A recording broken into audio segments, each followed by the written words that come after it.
What's going on, you guys? So, after the Las Vegas Raiders came away with a very solid 2024 NFL draft class, I think they might have came away with an even better free agent class or UDFA class after the whole draft was done because there's a couple of guys here that I don't know if they're going to be starters, but I could see a couple of them making a push for the roster. And so today, or yesterday rather, they announced 17 total undrafted free agent signings, and today we're going to get into it. And so it's broken up into a couple of different things here, so just bear with me. So number one, Carter Bradley, the quarterback. Now you'll see an asterisk next to the guys that I think you're going to want to keep an eye on. Now obviously all of these guys you're going to want to keep an eye on, but specifically the ones with the asterisk are guys that I think could either push to make a roster spot or at least make a case for it. So Carter Bradley. So, give you a little bit of background on Carter Bradley. He started out his college football career there at Toledo, and he was honestly one of those guys that I just don't think he got the time of day. And it is what it is. His dad is Gus Bradley, the DC for the Indianapolis Colts, by the way, but he was very talented, and I think he was even one time a 4-star recruit coming up out of high school, but didn't get the time of day, transferred to South Alabama, and got it done over the last couple of years. And so, you'll see here 2,660 passing yards, 19 touchdowns, and 7 interceptions. Like, he's got a good arm. I think he's a guy that at the very worst is going to be a practice squad guy, and the best case is he might end up being a very high-end backup in this league because I do think he has the intangibles. I think he's got a lot of the things that you look for from a quality type of a player as far as a backup goes. And so, as far as his height goes and everything, that 6'2", 6'3" range, 215 pounds. But it really was those last 2 years there at South Alabama that made me think, okay, he could be something. Now, in 2022, he did pass for over 3,300 yards with 28 touchdowns and 12 interceptions. And he was really mocked as kind of a 7th-round draft pick. So he makes a ton of sense to at least be a guy that you bring in, see what he can do. If he makes a practice squad, awesome. If he makes a roster, even better. Guard Clark Barrington coming up out of Baylor. So last year for the Bears, is it the Golden Bears? The Bears? Anyway, 877 snaps, had allowed 4 sacks and 17 pressures.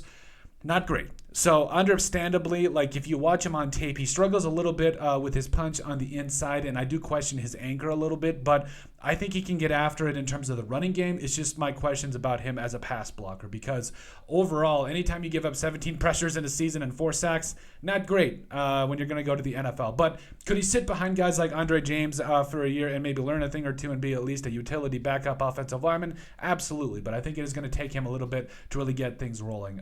Tackle Andrew Coker, coming up out of TCU, played 727 snaps for the Horned Frogs last year, only allowed 1 sack, but did allow 14 hurries.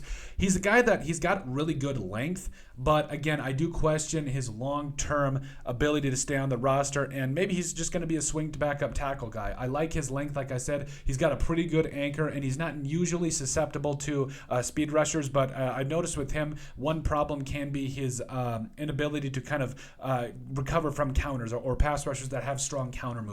Wide receiver Jeff Foreman coming up out of Arkansas State. I know I didn't say that correctly. It's just an inside joke here. You know who you are if you're watching. 29 catches, 573 yards, and 4 touchdowns. I think he's going to be a guy that can come in and maybe do some things as far as the return game goes, because and even really maybe even provide a little bit of wide receiver depth on that wide receiver 5'6" type of mark. So he's going to be fun to watch. But Tamari Fox, the defensive tackle out of North Carolina. Now, he came in as a true freshman and had 4 sacks, 6 tackles for loss, over 40 tackles, and was just blowing the roof off the barn. Like, he was getting it done. And in 2022, going to be a little bit of a weird one here, but I believe it was 2022 where he was suspended from the NCAA for having a protein shake that was not approved. And so it was like a performance. It was viewed as a performance enhancing thing, which it doesn't make a lot of sense to me. But at the end of the day, he was out for 2022, but still came back this last year and had 14 tackles for the Tar Heels and a sack.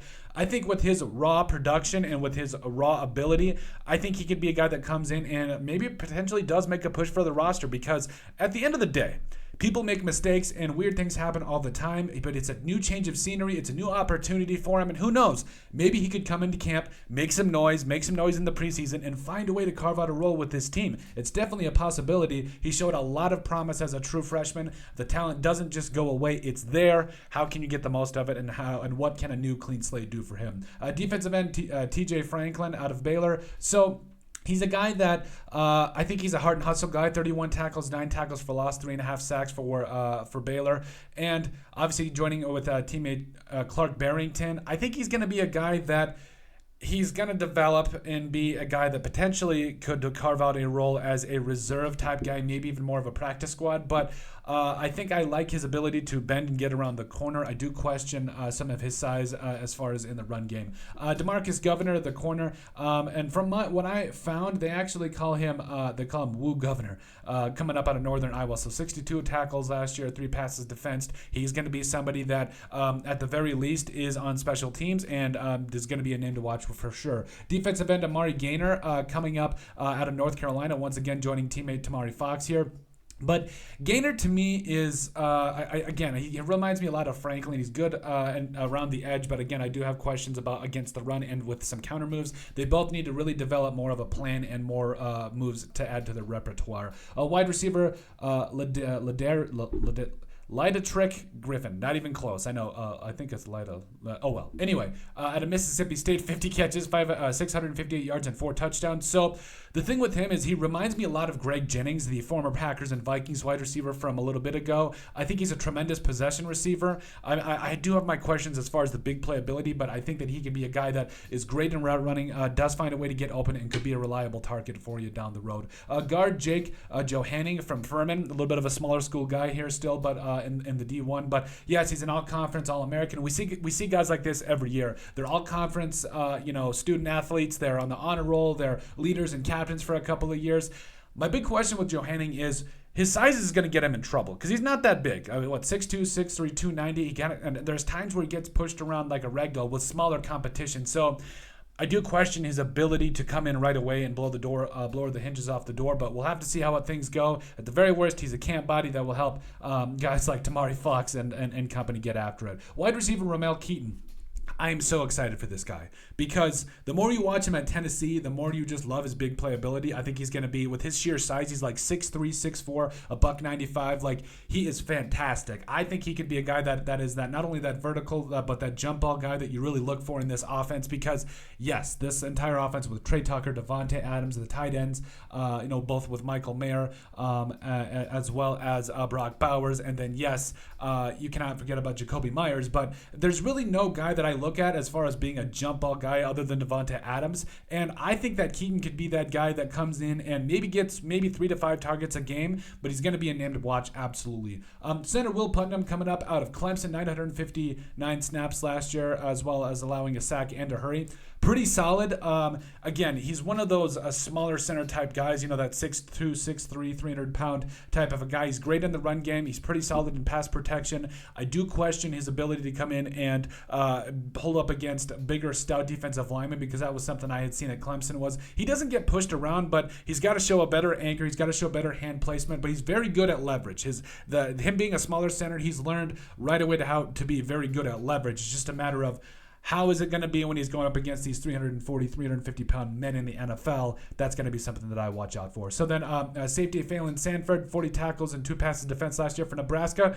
I guess he's got to like corn. But I think he's going to be a guy that comes in and at least gives you depth, and maybe you can find a little something with him. Defensive tackle Noah Shannon. So he served a suspension, gambling suspension for the NCAA last year, and I think it was actually found to actually not even be, he shouldn't have even had to serve that. But it is what it is. But over the last couple of years for Iowa, he's been a fun to watch. He's got a couple of things about him as far as being a smaller guy, but just that heart and hustle type of a guy that with good hand placement, he's relatively solid against the run, but when he's on the field, he can get the job done. Definitely going to be a name to watch here. Cornerback Jaquan Shepard out of Maryland, 31 tackles and a sack, another camp body. Again, I think he's going to provide a lot to you just to give you the best case scenario for all of your corners that you brought in. Defensive end Ron Stone Jr.